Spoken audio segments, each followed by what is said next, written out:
But first at 10, honoring a life spent doing good. Tonight, family, friends, and colleagues remembering Buckeye Fire Chief Bob Costello at a visitation tonight. Chief Costello contracted COVID months ago, dealing with symptoms as a long hauler, and sadly passing away last week from COVID complications. Our Ashley Paredes sharing how through it all, Chief Costello focused on helping others here in our community.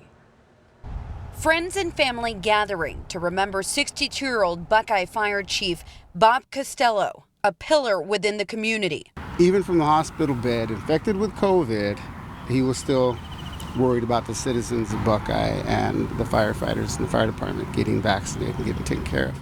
Chief Costello battled the virus for months, but never let it show.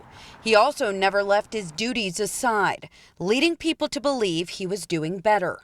Just a week previous, he's in those safety meetings and talking about how we begin to open the city back up and talking about safety measures and making sure we're being responsible in that.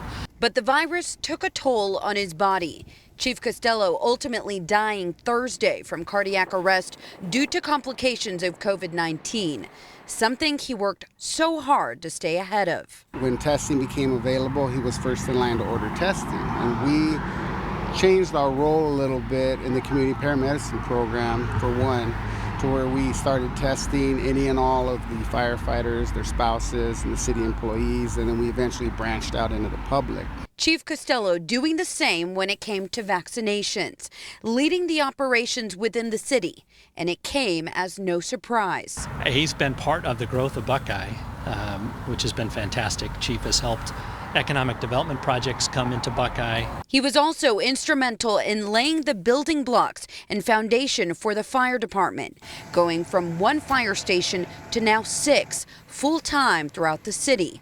But it's what he taught his crews that will truly be remembered.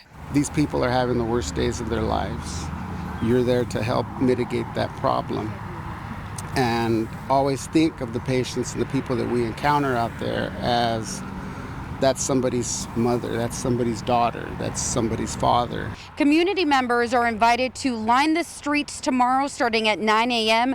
for the procession that will begin at Thompson Funeral Chapel in Goodyear all the way to Peoria. A memorial service will follow. I'm Ashley Paredes, ABC 15, Arizona. Ashley, thank you. And sadly, ABC